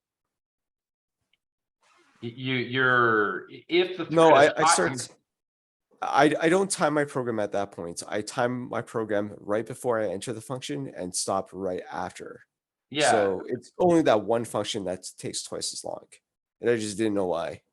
I stopped optimizing it. I'm doing easy things to go Okay. question like your programming methodology, your timing methodology. And then we Sure. can get into, did we share and accidentally without realizing it versus memory bandwidth. It's less likely, it depends on your hardware as well, but it's less likely you're out of memory bandwidth, but it can be the case. At those time numbers, you could also be paying startup overhead costs to launch and stop a thread. You could also have timing methodology bugs where you call your hot loop and you time it, but your mechanism for accumulating your time is shared, and all your time goes into adding numbers across threads who are ping-ponging cache lines to try and accumulate runtime. Shit like that. You get false sharing issues, you get true sharing issues, you get a bunch of stuff that goes on. So I don't know what portions of your program are running independently and why they have independent memory. But I if think you're I do read some memory, some global variables that are read only. yeah. It's written to well before I do any thread creates. Okay, and then But, you want to go write something. Each guy is reading something and writing something, I am assuming. Yeah. Like if I'm doing average, everyone's only reading and accumulating into registers. No one's writing until the very bitter end. But here you're streaming in and you're streaming out. Yeah, I write a lot to the cache. I don't read other people's cache lines. I just write to my own, and there's a lot of it. How do you know you're writing to your own cache lines and not somebody else's? It could be Uh, true. I just don't know how you know. Because in this specific, okay, so this is the build abstract syntax tree. Okay. So you said this happens. but I don't see after- it. So Oh no, I don't have a screen share. So what I'm doing is I start with loading the file. okay. I run it through the Yeah. Lexer, Back up. and then Back up. pardon. Give me a verbal description of what you're doing. It's like the most painful way to go share this shit. Is there any way we can do some kind of screen share? I don't have any diagrams or anything. Even of the code that's being executed, like the function that you're claiming is the hot one or not. Oh, it's not going to make any sense. But the way I know that I'm not sharing anything is because I'm only working off of the data that I read from the file, and I'm just writing You reading the abstract syntax tree. That's my output. Okay, so the two guys are each reading from two different files, and they're writing to two different abstract syntax trees. Is this what I'm Yes. hearing? Okay, how are they Yeah. allocating their memory, their writable memory? They're calling malloc? I implement my own malloc, and those are per thread. So how does a thread call malloc? What does that malloc do on that one thread? It has a huge memory buffer that I just like. I think it was like something like 4 gigs that I expect to not fill up. And I just like, both of them have their own private 4 gigs buffer they're going to write into. yeah, and then it just it's basically a bump Bump pointer, allocator. yeah. But this one point where I do a memory copy into another buffer, and then that one is remapped, but that doesn't happen too often. Okay, yeah, you might be out of bandwidth, but that's would be, like I said, that's a little unusual in your scenario, but it can happen. Well, with only 2, you know, I got a 20-core machine here on my desk, of which, you know, 10 actual, 20 hyper-threaded, and I can run him out of bandwidth.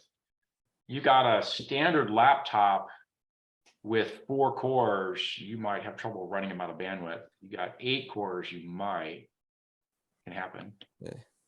But dividing 2 kind of tells me, or didn't get any more speed out, tells me something else. So you might have some other conflict It's going on. twice as slow, but I typically run it with 6 threads, 1 for each core. And it runs faster. Oh, there you go. Somebody's got a decent. Overall, are you on Linux? Overall, yeah, I'm on Linux. Overall, it runs 3 times faster, but the functions itself is twice as slow. Oh no, that might be memory bandwidth. If you get 6 guys and they're only half the speed, then you might also be running hyper-threaded cores versus non-hyper-threaded. Well, yeah, that's why I did 6 instead of 12, because if it's hyper-threaded, it would do. It's a 6-core machine, but that's why I didn't do 12 threads. You did 6 threads on a 6-core machine, core. And you got 3x speed up. Yeah, you might be out of bandwidth. That could happen. That's enough. Like I said, I can run mine out of memory bandwidth. You might be there. Actually, Matt says in the chat, you know, pull out one of these perfmem guys and see what happens. It's going to throw out, and the vtune, right? You throw out to do this one. You have to go do you have to do hardware performance counters, which you get somebody's tool for that. vtune, maybe perfmem give you. I'll do this test right after this call. Yeah. I'm not 100% sure if it works on my machine, because people recommended some performance checks that it didn't support on my AMD machine. So I'll write it and see what happens. Yeah, I have no idea on the AMD machine how tightly they are tied to. They have a 2-core hyper-threaded thing like Intel does. I'm not. Yeah. Okay. Yeah, I don't know. Could be. You're right there. I was asking Cameron some ecstasy questions over GMs, and then he made a joke about like solving a problem to get users. And then I said, what if I don't solve any problems? What if everyone just uses my syntax because they like it?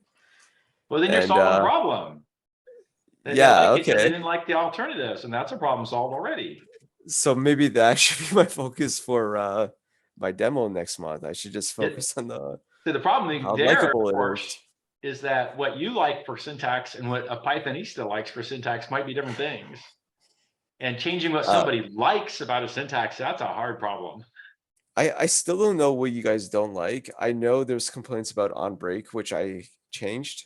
Yeah. But Cliff, you said more than once you didn't like my syntax. I don't know. Yeah, there's a bunch of pieces in there. Well, a bunch of pieces and some of the bunch of on flavors, and I'd have to go look at it again, but a bunch of them struck me as being very, how do I say it here? Not consistent. And that didn't seem to help any. Oh, right. So you didn't like the if statements either because it looked like a function call. I remember that. Yeah, yes, that also bugged me. Oh yeah, someone else mentioned about declaring on the left side like int a comma b versus doing everything else like a equals, value. It was like a Yeah, and you switching have dot sides. equals, which is unexpected for me to look at for a rewrite versus a define. And then what I really was excited about was you had a strong feeling that you know how to do memory management, and I want to know what your algorithm was. And your strong feeling and mine when I was doing C code had the same mindset going on, where I knew who the owner was, and there was a way to track the owner via comments and careful coding style that the owner was tracked. And that was the memory management. Getting compiler support out of that would have been really handy. And I'd not necessarily be excited about the rest of your language, but if you had that sorted out, that would be a piece I'd be happy to take away with and see what I could go make do. I do, but have it an only makes example sense for comment? me. Sorry, Aaron, go ahead. Do you have an example comment? This is the kind of information I felt was important to tell the caller to make the memory. Do I have an example comment? You said that through a coding style and some comments, you could know who owned what. Right. What did the comment look like that says, hey, right, I'm borrowing this, or That's a I'm great taking question. this? right. No, so this has been in hotspot code, because once I switched to writing a lot of things in Java, I didn't have to deal with this. And I would say XYZ owns this, or I own it, or whatever. And then I wouldn't necessarily say if I was borrowing, the comments wouldn't say it was borrowing. It would just be because I didn't say anything about ownership, the ownership didn't transfer. And then generally there was a known lifetime endpoint that would come along, and I'd say something about, well, when the last guy gets out or the ref count goes to 0 or whatever, then I'm the owner. I took the last ref count, therefore I have to delete. And that's why You would just write last one out, turn off the lights. Yeah, exactly. And there would be an if atomic ref count minus equals 0 free kind of shit going on. And there was, last one out turns a light, things like that. There's a lot of that stuff to make the VM run reasonably well would be stacked lifetime if possible, and that would be done with C++ destructors. And you wouldn't need any other lifetime comment other than it showed up in a C++ destructor on the stack, and the delete call and the destructor took care of it on the way out, and that was the comment you needed. Things that had non-obvious lifetimes, if they were passing a lifetime to change it, generally the comment said so. Caller's responsibility to deal with the memory and callie or whatever, and you hand the pointer off. Cliff, I still will give you that tutorial if you still want it, but I just remember your complaint was it's not implemented, so it doesn't count. Well, but that's the deal, because there's so many stupid, looks good on paper, fails when I go implement it because I forgot this test case things go around. Do an implementation, get it stable, and then we can talk about what it looks like and maybe cleaning up whatever, but get an implementation, make it stable. Having it work is one of the things I was confident about. I was more confident about that than hitting 3 million lines. So I'm pretty confident that I'm not going to mess that up. But well, I think that's the winner. Like a fast compiler is convenient. A memory management solution that lets me write code and not have Rust annotations everywhere and gets all the frees in the right place. That's like gold on the table. That's real money. Fast compilers are nice. I wouldn't, even if I implement that, I still wouldn't know how to get users. But I think you could attract users with a solid memory management. What was the comment here? Single ownership for the Val language came around. I think Matt threw it out last week or something. That's excitement. That solves people's real problems. Yeah, it's the Valet language. It's written in Scala. It's been on my eyesight for 2-3 years maybe. Okay. Yeah. But it seems like everyone still uses Java, C#, and a bit of C++. I would have said they used and Go. C++, Java, and C# is further down the list by a fair amount. I can't find any companies using C++. Oh, you go to TOB and they say half the planet is using C++. Okay, a third of the planet uses C, a third uses C++, a third uses Java, and the other 10% is split amongst a billion other languages. And C# in that set. I don't know if TOB is the right, find the old TOB index, language index, see what happens here. It changes over time too. Python goes up, Java goes down, blah, blah, blah. Let's see here. Oh, come on. I've seen places where Microsoft has really gotten their fangs in, tends to have C#. So like I worked for the government for a while and they had a C# center of excellence, which apparently it's a low bar. Oh, I see. A lot of people around here seems to be doing C#, and that's why most of my jobs has been C#. All right, the TOB index of 2022 says a three-way tie between Python, C, and Java. Roughly speaking, Python before C, before Java, and then C++ is just after Java, and then it starts to fall downhill pretty fast. C# being the next one, then Visual Basic, and downhill it goes from there. So people doing Visual Basic for like Excel spreadsheets. I read the Toby index. I tell you what I see. I am barely the messenger here. Do not shoot the messenger. I've seen it. I mean, I know people who do it. Derek, mostly the jobs that you've seen around here, what do you see? Oh, job sites right here? I haven't been hiring Oh, I don't know. 4 years. Yeah, I'm not looking. I'm not. Yeah, I've never been like doing the job hunting thing much. Yeah. Yeah, I did. every when time I was look, like it's H2O, C# but and I Java. was very specifically looking for deep systems knowledge, people who are excited, deep systems knowledge, or I was looking for mathematicians and data scientists. Two different crowds. It was not the average. I don't know what average programmer means. I haven't been hiring average programmers ever. I don't know if I was giant ass company with lots of money, maybe I'd hire giant ass piles of average programmers. If I'm running a startup, I'm going to be very precise and very nitpicky on who I hire. Yeah. And by the way, one of my main hiring criteria was you were excited about coding. And nothing to do what you coded in or where. Tell me about your most favorite project you ever worked on. If you couldn't light up and tell me, oh, I did this crazy thing where I got this PE array, this custom hardware, I was trying to move bits and pieces between this wrist thing, and you got excited, big thumbs up. You were like, well, I helped some guys try to get this website. We had to hook the DB up to blah, blah, blah. And it was selling a better shoe and we were in competition and you were just like flatlining all the way across. And then I detailed it a little bit and you would have like a blah, blah, blah answer. It was like, okay, you managed a team of Indian programmers who didn't know what they were doing either. No, you're not the startup guy I'm looking for. Bam, done. But those basic plumbing tasks are most of the code that gets written. Not if you're a startup. It's not the high value code, but it is most of the code. Not if you're doing a systems engineering startup. Yeah. H2O was big data, big math. I needed precise thinking on the math and I needed precise thinking on systems engineering to go big. The plumbing jobs were all custom internal H2O to get performance out. We literally could launch a job across a cluster in under a handful of milliseconds. So a 100 node cluster, the time to launch would be how fast can UDP packets travel through a log tree through the network. On any decent data center, that would have been a handful of microseconds, and those jobs would be up in under a millisecond on a 100 node cluster. And they would be up, all cores burning. Like your power spike would go through the roof and it would do the right thing. So what was that? I think having a lot of average programmers around really ups your need for plumbing code as well, because you end up with a lot of things that don't fit together. Yes. And yeah. So things go downhill quickly. Been there, done that. Yeah. Complexity breeds more complexity, and then you end up with a pile of average crap. Yes. I don't remember that Microsoft thing, but it was something like it boots up in 9 seconds. And we're not talking about an OS. H2O is huge. Yeah. Sorry, my wife was trying 9 to tell me. seconds is about how long it took me to boot the Microsoft Edge browser off of my computer.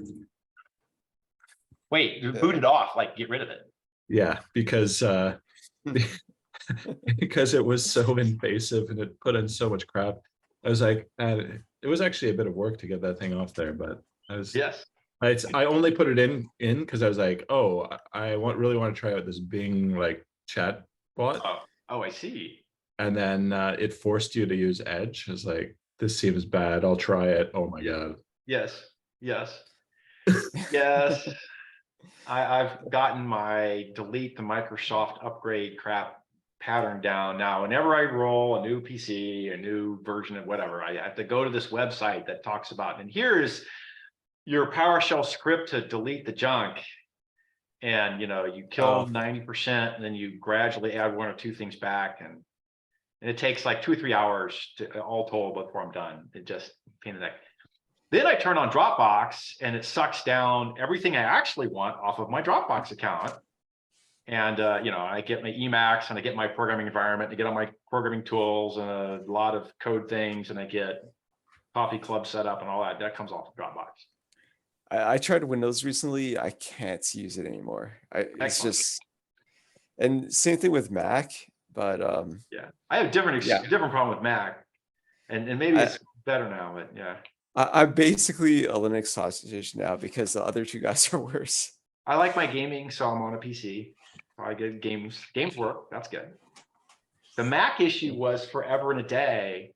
My fingers would cause their touch things to get confused just instantly. It would either not read them at all or read them as huge amounts of random touches all at once. And whenever I got handed an iPhone or a touchpad on a Mac thing and I touched it, it got confused. It would either not read me at all or it would just get completely confused. These days in my wife's Mac, her touchpad is mostly, it doesn't break, but it's not usable really. Like I need a 2-finger touch. He can't find my 2 fingers when I do a 2-finger touch. So I don't get the scroll effect. Like I want a scroll bar. I got a mouse wheel on my mouse, but I just scroll the scroll wheel. I go on the Mac, 2-finger. Okay, I try the 2-finger, drag it up, drag it down, nothing, press harder, nothing, press harder. Oh, huge scroll, whip to the top, whip to the bottom. Macs don't work with me. So I don't use Macs. I can't. My hands get really dry. The touchpad stops working properly, but then I just put some lotion and it's okay. Excellent. The trick is to always make sure that you're within 1 standard deviation of finger size and finger capacitance at all. I'm quite certain that I am not. Yeah. Not sure why I'm not. Oh, I have this theory that says I coded on IBM, keyboards since I was a teenager, which had this enormous pressure to get them to click in a solid clicky thing. So my typing is abusively hard on everything I type against. So when I grab a Mac, I just put far too much finger pressure on, and it just like, and it chokes. I'm overloaded. Something's wrong. I'm in a pocket. I'm not actually talking to anybody. I'm just stuck in a woman's purse, and I'm getting hit by her makeup stick or something. It doesn't know. Can't talk to me. That's it. Same thing when phones first came out. Somebody would hand me their iPhone. I'd grab it. Oh my God, this is an expensive thing. I don't want to drop it. So I'd grab it. Well, every side button on the phone would be pressed simultaneously. And then it would immediately flip to I'd reboot, no, sign on, sign off, log in, power up, power off, everything would go. And then it would be like weird. Well, that doesn't show what you thought it was going to show. So I handed it back. And they're like, what'd you do? I didn't do anything. Fine. Done. All right. What OSs do you guys use? I think there's only a handful of us on Linux. Mac. Linux. I've been using Mac for like 14 years. I've been using Windows for longer. Ha ha ha. I still have my last Windows laptop from about 15 years ago. It's actually about the same size as my current Mac. Does it want to update when you reboot it, when you turn it on? I'm sure it's a little behind on the updates. Oh my God. Download 200 years, and then it would say, your specs don't match Windows 11.17. I guess I'll leave you to sit on XP or whatever the hell 15-year-old Windows machine. Yeah, I haven't turned it on. I don't think it even would anymore, but that laptop, I had it for 4 or 5 years because it was so good. It was so small. And finally, it was just painfully slow because back then laptops didn't really last that long. But yeah, that was like, for a long time, that was like the best laptop I ever had. So it's an Asus, an Asus something or other. I still have my Asus from my H2O World days sitting over there on the counter. It was a solid guy, just small screen and slow these days. Fine. I now have a giant ass laptop with a giant ass screen so I can game on planes. My hardware doesn't work on Windows 10, and Windows 11 doesn't have certain things in the UI that I always use. So yeah, it's just not usable for me. I turn off a bunch of Windows UI things. In particular, the Windows Store has to go. That's one of the you must delete this now things. Well, do you ever use the taskbar, the windows Yeah. at the bottom? Yeah, all the time. Isn't that like, how do you get that back on 11? Because everyone's telling me you can't. Right, I have a taskbar down here. I don't know how to. Oh, I can probably full screen share. See if I can do screen share whole screen. Let's see if this works. I don't know if it'll do the taskbar or not in the screen share. It's probably choking. Okay, so you taskbar, so my mouse on the taskbar moving along, maybe? Yeah. Okay. Oh, I right see them click, as, show the taskbar, desktop, there's that one. Right click, left click. Here's, here's. oh, I meant like having multiple horrible. windows open and then having them each as their own button. Well, that's what these things are. Is that not what you So meant? Like multiple you had- copies of the same program. This is Pardon? only tangentially related to the idea of the Windows Store, but what are general opinions of what you should do about a store for people to find code for your language? Oh, Like you could do the CPAN, PyPI, Maven thing. right, yeah. Clojure decided Or it's rather called- than making their own Maven, they were just going to stick all their binaries in Maven. Oh, these Like, days. should yeah, I you don't- just stick all your stuff into NPM and just say, well, some of the Right. stuff in NPM is my language, or make your own? CRAN for R, but the I'm- same concept. I'm planning on putting my stuff into Maven Yeah, I'm wondering now if Maven just wouldn't be the right answer. because Maven has a lot of stuff that the other distribution things just don't work well. Like you can run your own JFrog or whatever, it just works. You can have authenticated stuff. It all works really well, and it's hard to get that for, even like Python. Trying to run your own thing, it's such a pain. Doesn't So you Python would have add code to your standard library to access Maven and then just use Maven. Well, what I did is in my compiler, I resolved namespaces and I just used the Java class path. And in fact, I figured out, so it sort of worked out how to provide my own class path. So I built my own little class loader. So that'll be next version. So I can basically provide a class path of my own that's separate from the class path that the compiler needed. But it's the same concept, and I can just specify dependencies and use the sort of the Maven resolver. It pulls it all down and then resolves it, pulls it out of jar files. Yeah. I'm using Maven in a much simpler way, but yeah, I'm using Maven to pull in libs. man, I don't want a repeat of NPM, and I don't know what you're going to do, Cliff, but Well, I watch these other folks do them, like Elm's got one, and it's just it's a place. I think it based there's also Git somehow, GitHub. I'll have to look at it, but there's a way to get libraries that are outside of the standard distribution, but were exciting. Like the standard distribution has hash map and tables and array lists, and it has whatever big integer, decimal, blah, blah, blah, things that you're not going to be in the language, but are going to be in the library. And then, oh, I wanted to have graphics and sound and camera and other cool things. Well, those go into optional. You've added it on. Where do you get them from? You want to have a curated set of things that are extra libraries that you link directly against in your language without effort. Yeah, I don't know. I'm going to stare hard at Maven. I don't know right now. I'm not there. I won't be there for a while, but something like a Maven would make a lot of sense. You might want to look at what the latest Clojure thing. They have this thing called tools.deps, and it runs as a standalone library. But you can basically specify artifacts in Maven, but also from Git.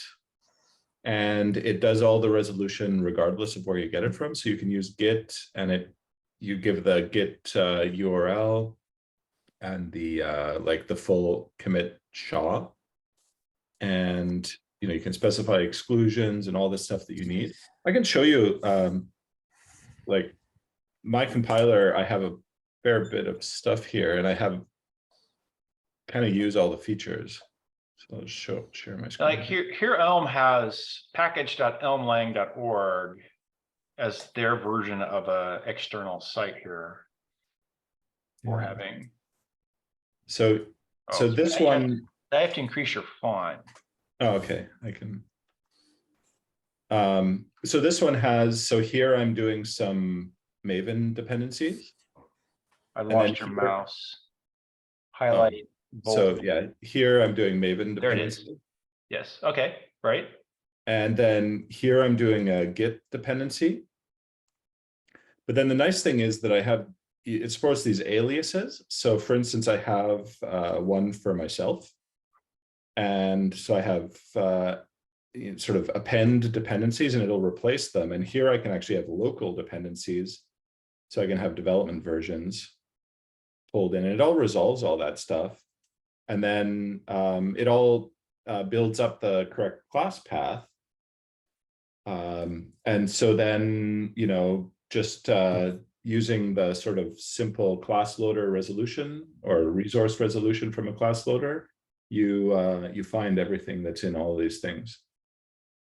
So it's pretty nice. And this, it's flexible. Like it's just a simple data format, and lets me do those sort of 3 different types of things that I typically need to do. I have a much simpler problem, and I solve it in a much simpler way. Yeah, Which I mean, it's probably too simple for what you're doing. well, the good thing about like this is the actual compiler's dependencies. It's not like the program that I'm compiling, which would be simpler. Yeah. But the nice thing is that you know, it's there, it's built. Like I don't have to do anything to have it. Okay. I have a make file. It has 1 line per Maven dependency that says wget in the 1 line. Throws it into my libs directory, and I have the lib as just a Java class path on the libs directory. If I want to update my libraries, I have to ask specifically, because very specifically, I don't want my standard build to go check Maven. Because when I'm flying over the Atlantic Ocean and my Wi-Fi is 1 byte per second, that's good enough for email, but not good enough for build. So no checking the internet while building. But if I want to update my libraries, I just change the version number on the 1 line and hit make libs, and it sucks it down. Yeah, that's certainly a concern. A guy once told me that he has software. It's not that popular, but it's on GitHub, and someone else submitted to I don't remember what software package manager it was, but someone that was not him submitted to it, and now he's getting tons of bugs because it fails to build. So how did he have it? Well, he had an open committer policy or something. Somebody committed to his package that he shouldn't have. No. The build was the failing to build was because the dependencies weren't right, or it passed in the wrong flags. But he was getting the complaints, even though he wasn't the one that added his software to the package manager. So the person that added to the package manager didn't really do support. Other way around. Have it correct. Yeah, fine. Yeah, so that was an interesting story, but yeah, I'd be all happy to, you know, block that and say, you know, it doesn't work for you, don't use it. What the hell? Yeah, well, there's a whole like breed of what they call supply chain attacks that have been happening recently, right? Where people are releasing typo matching versions of libraries and stuff that'll among other things. Yeah. There's a few attacks like that, and back in like 2012, 2013, I'm like, why would anyone want to do this? And then suddenly package management got very, very popular, and I'm like, it's like face palming really hard. All right, I think we're so obvious. Grinding down the long tail of bad things, very tangentially related to language implementations. And they're 2 hours in, so I'm going to call it here. So any last requests before we go? My last words are: I find it weird that people don't want to write code themselves. I write all of the things. I can't say anything there. It's just like I'm the guy who writes the code, and I understand there are people who don't. Even you're using someone else's C compiler. Yeah. Only because I don't understand L format. Some code is finicky though. I don't want to write concurrent hash map. I want to use cliffs. There you go. Exactly. I had fun writing it, but now I'm going to call my pre-written version and I'm done. That's right. These things, yes. And there are It's experts also- for many things in the world that I'm not an expert at, and I'm all happy that they enjoy being an expert at it. I saw 100 megabytes web server library, and it was horrific. Yeah, I don't want to mention names, but That gets into the whole complexity breeds complexity problem, and you don't want that in your startup. You probably don't want that in your language. yeah, right. I rewrote something similar that was like 1 megabyte, but I don't know what the other 99 does, but All right, we're done. Let's end our war Yeah. stories until next week, or Discord. Yeah. All right, Discord. bye. Bye. All right, Yeah. guys. Bye.